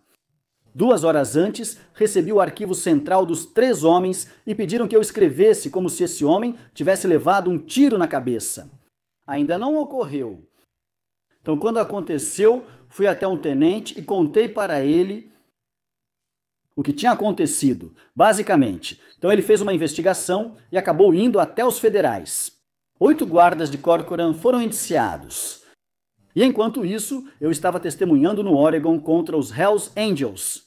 E então houve esse esforço para me desacreditar com base no pensamento de que eu iria testemunhar contra os guardas que estavam matando prisioneiros em Corcoran. O Departamento de Justiça conduzia uma investigação. Na verdade, o Comitê Seleto do Senado, junto com a legislatura aqui na Califórnia, realizou uma audiência. E o tenente sobre quem eu estava falando, para quem levei essa questão, testemunhou diante deles. E quando você lê a transcrição, a presidente diz para essa pessoa em particular, ela interrompe a audiência. Ela pergunta: "Você está usando colete à prova de balas?" Ele responde: "Sim, senhora." E ela: "Posso saber o motivo?" Ele disse: "Temo pela minha vida. Já fizeram um tiroteio em frente à minha casa." Em outras palavras, outros guardas fizeram um tiroteio de carro em frente à casa dele. Para te dar uma ideia do calibre dos indivíduos com quem você está lidando, os guardas formaram sua própria gangue, que depois foi desmantelada. Há um excelente livro sobre isso, chamado A Muralha Verde. A pessoa que escreveu isso fazia parte da unidade de serviços investigativos de lá. E ele contou a história corretamente. Mas eu fiz parte de tudo isso, vi tudo isso, e então uma das piores surras que eu já levei foi quando eu estava programado para ir ao tribunal. E esses guardas tinham acabado de ser indiciados. Então eles entraram e me algemaram, e eu pensei que ia sair para o tribunal. Bem, eu não ia. Depois que me algemaram, eles me levaram para uma sala e me espancaram bastante. A ponto de eu realmente achar que ia morrer. Acho que só uma coisa salvou minha vida, por mais estranho que pareça. Eu estava engasgado com meu próprio sangue e eu cuspi o sangue e joguei nele. E eu fiz o comentário ridículo: "Isso é tudo que você tem." E por algum motivo, Sean, isso os parou. Uou! Então. Mas então as autoridades com quem eu estava trabalhando descobriram que eu tinha sido submetido a essa surra. Então agora há outra investigação sobre isso. Eventualmente, eles derrubaram esses guardas que tinham formado a Muralha Verde, sua própria gangue. E eles os chamavam de tubarões. E muitos prisioneiros suportaram espancamentos nas mãos dos tubarões. E no final das contas, isso resultou em uma investigação e muitas pessoas sendo demitidas do Departamento de Correções. Alguns foram reintegrados, mas muitos acabaram demitidos. Nossa. Recebi muitos comentários nos vídeos de Jamie Monken e John Abbott sobre essas histórias. Quem esteve na prisão nos últimos anos ouve essas histórias e pensa: não é assim que funcionam as regras das gangues. Isso não é possível. Mas quero saber o quanto mudou. Já que você está aqui há 45 anos, quão diferente era a cultura da prisão naquela época, nos anos 70, em comparação com as prisões industriais modernas que vemos hoje em dia? Explosão, encarceramento em massa e guerra às drogas mudaram muito com o tempo, não é? As regras da prisão e a filosofia, como as pessoas são alojadas, a vigilância, a tecnologia, o campo, a introdução das câmaras. Por isso, os comportamentos mudam. Pode comentar sobre isso? Sim, de verdade. Isso começou a mudar com Dick Nove. Dick Nove formou a Associação dos Agentes Penitenciários da Califórnia. é um sindicato dos guardas. Ele fez isso nos anos 50, na verdade. Mas só quando o filho dele, Dom IX, assumiu nos anos 70 é que eles realmente começaram a promover mudanças. Havia um comentarista famoso da região da Bahia que fez esse comentário em um dos seus telejornais, que se você quiser ver o lixo da sociedade, é só ficar do lado de fora de San Quentin durante a troca de turno. Era tão ruim assim. Então, você sabe, por outro lado, lá nos anos 70, tivemos o fim da Guerra do Vietnã. Muitos de seus guardas prisionais eram veteranos do Vietnã e sofriam de transtorno de estresse pós-traumático. Mas ninguém sabia o que era isso naquela época. Agora entendemos melhor. Então, muitas vezes, os guardas, por exemplo, quando George Jackson assumiu o controle do centro de ajustamento, ele e Yogi Pinel, e ele contrabandeou uma arma para dentro através do seu advogado. Mas também foram os guardas negros que facilitaram o acesso para tomar o controle do centro de ajustamento. Guardas negros se alinhavam com prisioneiros negros, guardas brancos com prisioneiros brancos e assim por diante. E assim era, sabe, muito caótico. Então, sabe, um dia em San Quentin fui escoltado até o andar. E um dos meus inimigos tinha cortado as grades da cela dele e estava saindo da cela. Eu estava sendo escoltado por 2 guardas. Eles se viraram, correram para fora do andar e me deixaram lá algemado. Combinei de ir a uma cela designada, onde tirariam as algemas e eu receberia uma faca. O problema foi que quem saía da cela ficou preso, segurando um grande quebra-ossos. Empurrei-o de volta para a cela e poupei sua vida. Mas, de qualquer forma, estou me desviando do assunto de novo. Então a mudança aconteceu realmente com Dom IX, que deu aos guardas o status de oficiais de paz. E ele fez isso usando o memorando de entendimento da Patrulha Rodoviária da Califórnia com o governador. E assim, ao fazer isso, deu aos guardas o status de oficiais de paz. Agora, eles podiam portar uma arma. O treinamento deles se tornou muito mais significativo na academia e em relação ao que eles eram treinados para fazer. Então havia isso. Transição. Levou anos, mas eles começaram esse processo, sabe, de evoluir para profissionais. E eles adotaram um estilo paramilitar na abordagem para lidar com a prisão e os prisioneiros, especialmente com as gangues. E então, novamente, desenvolvendo sua inteligência em relação a isso e criando mais mecanismos de controle sobre o que faziam e como faziam. Como resultado, você viu realmente uma implosão na construção de prisões. Quando entrei no sistema prisional, as únicas 2 prisões de fato eram San Quentin e Folsom, e então havia, acho que, 5 ou 6 instituições. Quando fui para a prisão, havia 14 mil prisioneiros na Califórnia. Agora há mais de 170 mil, e isso é resultado da construção de mais 30 prisões. Então essa abordagem de tolerância zero com o crime, sabe, junto com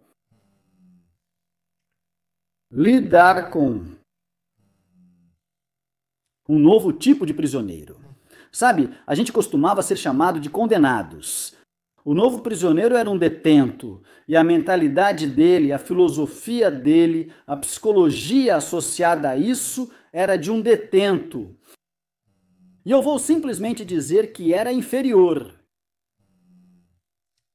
Sabe, eu já ouvi alguns se referirem a eles como homens inferiores, e você percebe isso pelos crimes que eles cometem.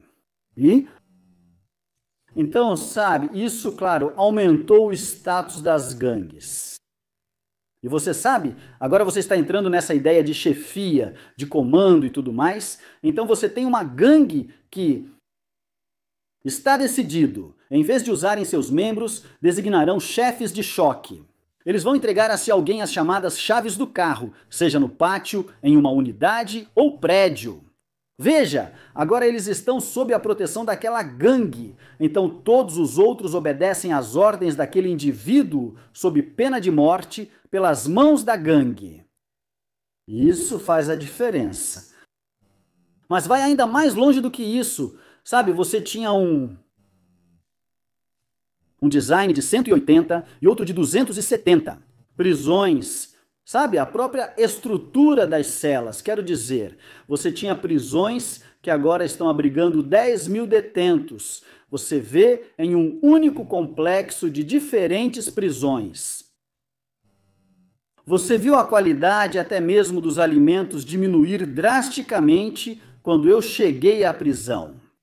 Sabe, San Quentin, Folsom, eles tinham suas próprias fazendas de laticínios, tinham suas próprias granjas de porcos, eles tinham seu próprio gado.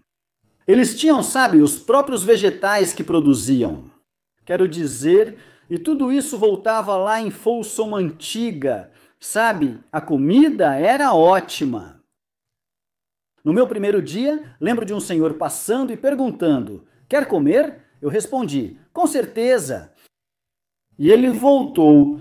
Naquela época, a gente tinha bandejas de metal e essa bandeja estava cheia de vitela, parmesão, salada verde tostada. Quero dizer, pão de alho. Na manhã seguinte, ele trouxe um pão de canela que ocupava toda a geladeira. Tudo isso acabou, tudo virou comida processada. Sabe, quanto mais barato, melhor. A fazenda de laticínios ainda está lá, mas todo o produto deles é vendido para fornecedores de fora. E, por exemplo, o leite desnatado do preparo da manteiga e do sorvete agora é embalado, e os presos recebem isso. Veja, isso é tudo que eles recebem agora, ao contrário do leite integral, manteiga fresca e assim por diante. Então a qualidade de vida piorou drasticamente. O judiciário sofreu drasticamente nas mãos, eu diria, do legislativo por conta das leis rigorosas contra o crime que foram promulgadas. A lei dos 3 crimes, entre outras, facilitou o encarceramento de milhares de pessoas.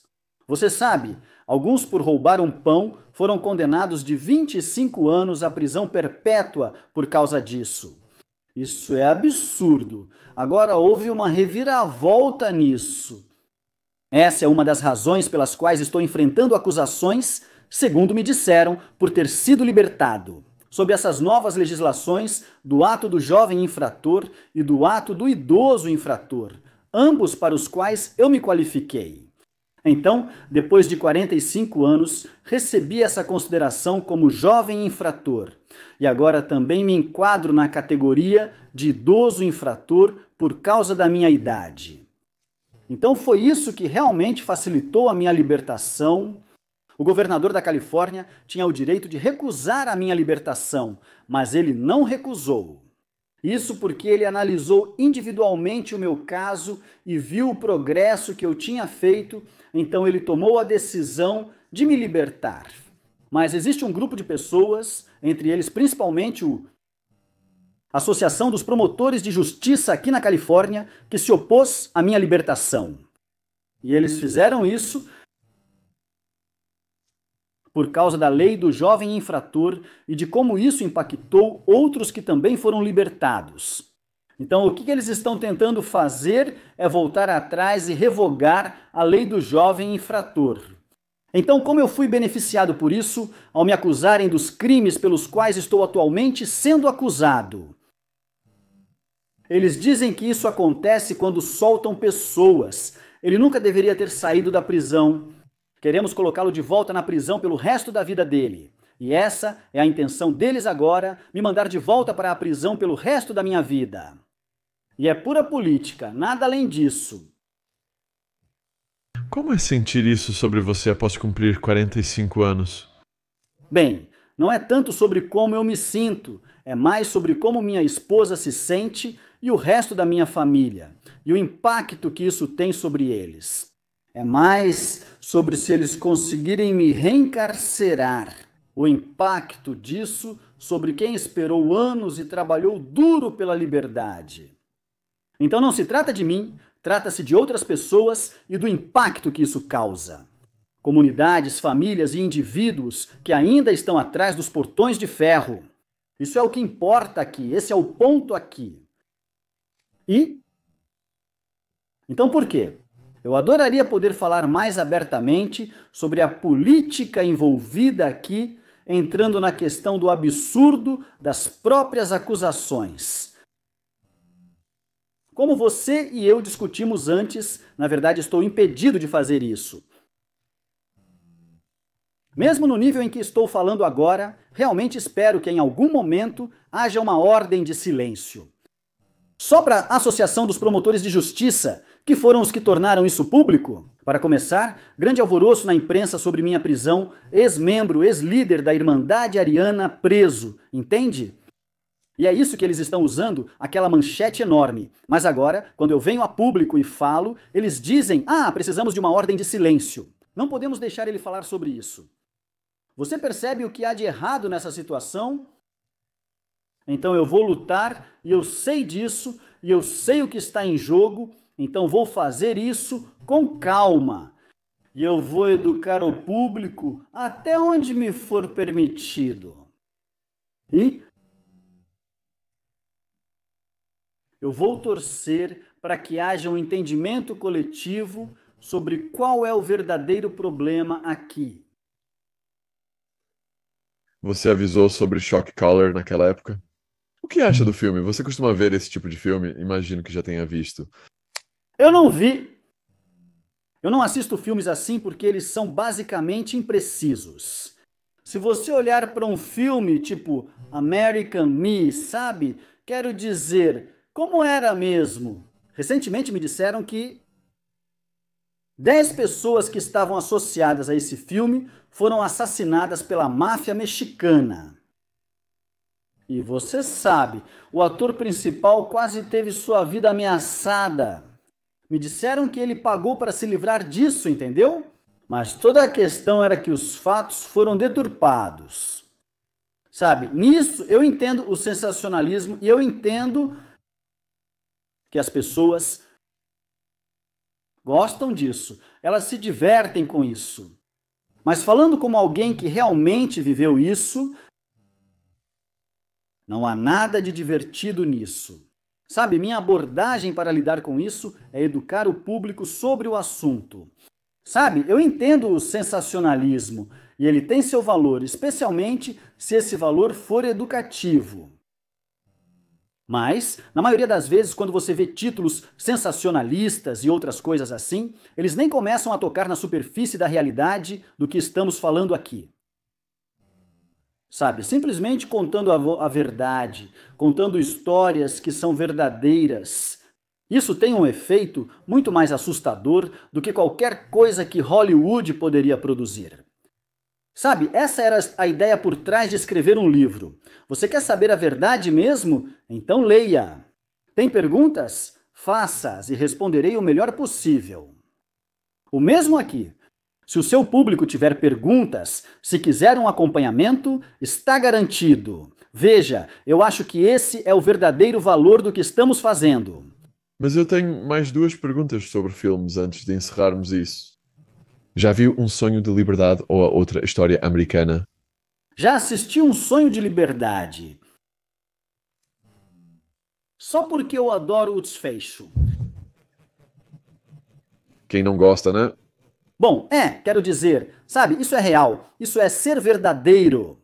Mas você conhece os elementos ligados a isso, sobrevivência. E veja, essa é a coisa para lembrar, é que se trata de sobrevivência. Sabe, do que eu gostaria de me afastar, Sean, essa atitude sabe, que você vê em programas de Hollywood e principalmente em filmes de polícia. Sabe quando dizem, sabe de uma coisa, cara? Se você não me contar o que eu quero saber, você vai para o chilindró. E sabe, quando você deixar o sabonete cair no chuveiro, você vai se dar mal. Viu? É disso que eu quero me afastar. Veja, não tem nada de engraçado nisso. Absolutamente nada. Eu já estive na cadeira e ouvi um homem sendo estuprado, brutalmente estuprado. E não tem nada de engraçado nisso. Nada! Está vendo? Eu já vi uma vida ser tirada por um maço de cigarros. Não tem nada de engraçado nisso. Está vendo? A punição de um indivíduo por ter cometido um crime é ser encarcerado. Eles não são enviados para lá para serem punidos, para serem brutalizados. E para onde o sistema está indo agora, graças a Deus, é para lidar com traumas e dependência química. E essas coisas vão ajudar esses indivíduos a evoluírem em sua humanidade para que, quando forem reintegrados à sociedade, sejam membros produtivos dessa sociedade. Acho que isso é muito mais importante do que defender algum tipo de brutalidade ou tortura como resultado de ter cometido um crime contra a sociedade. A grande maioria dos crimes cometidos é principalmente devido ao vício. Então vamos lidar com o vício. Isso é resultado de trauma, uma doença cerebral. Sabe, um dia deveríamos falar sobre epigenética e a importância da epigenética em relação ao próprio assunto que estamos discutindo. Não só o encarceramento, mas o trauma em geral. Sabe, como biólogo, isso é uma paixão minha. E eu acho que isso vai nos levar a algum lugar na evolução da nossa própria humanidade, em direção à compreensão disso e do impacto do trauma. Aprendi muito entrevistando pessoas no fundo do poço do vício, quero dizer, centenas de pessoas que acabaram na prisão por causa de crimes para financiar o vício. Mas a grande maioria deles, vítimas de traumas extremos na infância, vítimas de pedófilos, pais que simplesmente os abandonaram para viver nas ruas. E isso realmente abriu meus olhos, sabe? Essas pessoas contando abertamente suas histórias para mim. Isso me deu uma enorme lição de vida. Que o trauma de infância talvez seja a maior causa raiz do crime. Sim, estamos de acordo. Estamos mesmo. E é algo que você pensaria que, como sociedade, nós iríamos querer resolver. Não só prisioneiros ou dependentes químicos sofrem traumas. Seria difícil encontrar alguém que, em algum momento da vida, não tenha sofrido algum tipo de trauma. E não seria ótimo fornecer algum tipo de solução para isso? Não só para a recuperação, mas também para o bem-estar e senso de identidade deles? Veja, e você faz isso, na minha opinião, através do amor, não do ódio. Veja, isso já é alguma coisa. Espero que você e eu, em algum momento, tenhamos a oportunidade de conversar sobre grupos de ódio, o que facilita esse ódio e como lidamos com isso individualmente e como sociedade. Você lida com jovens em situação de risco, então entende a importância do que digo. Veja, e você sabe, é como pegamos isso e apresentamos ao público em geral. Isso ajuda a educá-los, faz com que cheguem a um ponto de entender a importância do próprio assunto sobre o qual estamos falando. Qualquer pergunta que alguém tenha sobre minha prisão ou como realmente é a vida na cadeia, fiquem à vontade, eu responderei a pergunta. Veja, mas enquanto isso, vamos olhar para as outras questões também. Eu acho que é fundamental. Bem, ficar sob o regime do xerife Joe Ópio foi uma educação rápida. E você sabe, os prisioneiros estavam apenas sendo retraumatizados pela casa dos horrores que ele criou. Ele não ligava e ainda se orgulhava. Os guardas diziam que ninguém se importa com os prisioneiros. A gente pode sair impune de tudo isso? Sim, é trágico. Sabe, aqueles que se perdem no meio dessa confusão são as famílias. Veja, ninguém nunca fala sobre as famílias e o que elas sofrem. E elas realmente sofrem, sabe? E isso se estende para a comunidade, o impacto sobre as comunidades. Sabe, isso é chamado de efeito dominó e tem um impacto enorme, enorme. Vamos falar sobre as famílias e as comunidades, certo? Vamos defender nossos pontos de vista, sejam eles quais forem. Vamos ter uma discussão. Não se trata de ser contra nada, é sobre defender aquilo em que você acredita. Para mim, é disso que realmente se trata. Sim, é ótimo ver você mudando o mundo, Mike. Já se passaram quase 2 horas. Vou apenas dizer aos espectadores que eles podem deixar perguntas para você na seção de comentários. E se eu não conseguir trazer John Abbott na próxima, então, se você topar participar de novo, eu pego algumas perguntas, talvez também de John Abbott e Jamie Morgan Kane. Você conseguiu assistir algum desses? O material que eu fiz com esses caras? Sim, especialmente com o John. O que você achou disso? Bem, John é um velho condenado. E é isso que você recebe, uma dose de perspectiva baseada na realidade. Você está recebendo uma conversa real, não está recebendo algo imposto à força, alguma besteira. João é sempre sincero, por isso gosto dele. Você faz de tudo para tê-lo por perto. E você vai entender do que estou falando porque existe um diálogo como resultado dessa experiência que surge naturalmente. A gente costumava dizer, o empurrão puxa na bola e giz, ou seja, o touro está andando. Entende? Homens como João entendem isso. Tá vendo? Tenho certeza de que ele ficará muito feliz em ouvir isso de você. Mike, quer dizer algo aos telespectadores para encerrar? Agradeço a oportunidade. Sean, é realmente isso que importa. Sabe, falar a minha verdade, contar as minhas histórias. E sabe, não há nenhum aviso de cautela nisso. Convido qualquer pessoa que tenha uma pergunta a fazê-la e, se eu puder responder, farei o melhor que puder. Mas, mais importante, sou grato por acordar todas as manhãs, extremamente grato pela minha vida e pela oportunidade de evoluir. Eu aprecio você e o que você está fazendo.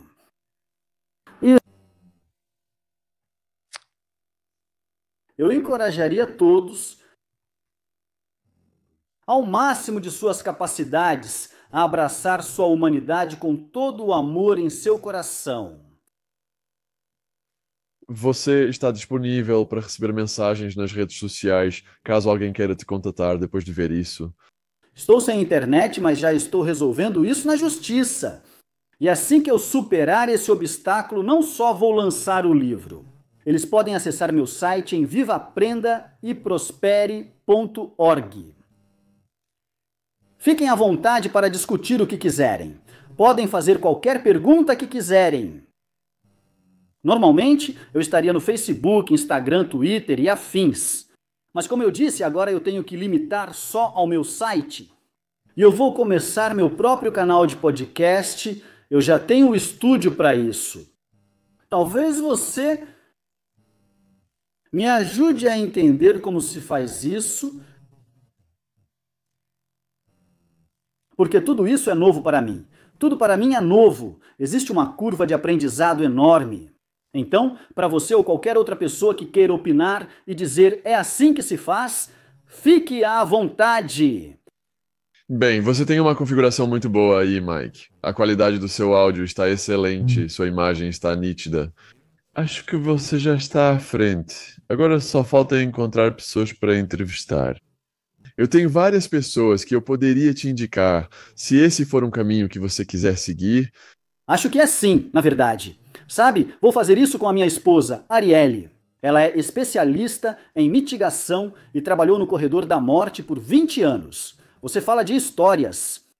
Quero dizer, além disso, ela é absolutamente brilhante. Quero dizer, ela é, sabe bem... Tem muita coisa que eu cidadão que eu poderia dizer sobre isso, mas vou deixar para outra hora. Mas sabe, estou aqui com o mixer Zoom L12 e, sabe, o switcher ATM Mini Pro. Sabe, eu tenho uma câmera Panasonic na minha frente, as luzes estão ligadas, tenho um microfone Shure M70. Então é isso, estou pronto para começar. Você está pronto para começar? Obrigado, Mike, por estar conosco hoje. Agradeço de verdade. É uma grande honra. Como eu disse no começo, só a magnitude da sua história, com certeza, vai virar uma série inteira de livros. Mal posso esperar para ler. E para os espectadores, obrigado por ficarem com a gente assistindo a este podcast. Por favor, deixe suas perguntas para Mike nos comentários. É uma oportunidade única de fazer perguntas para alguém que tem uma experiência de vida tão incomum. Então, estamos ansiosos por isso. Se quiser ver nosso conteúdo com Abbott, colocarei na descrição. Vou colocar também o site do Mike na descrição, caso você queira conferir o site dele. Então é isso, obrigado novamente. Absolutamente fascinante. Obrigado, Sean. Valeu.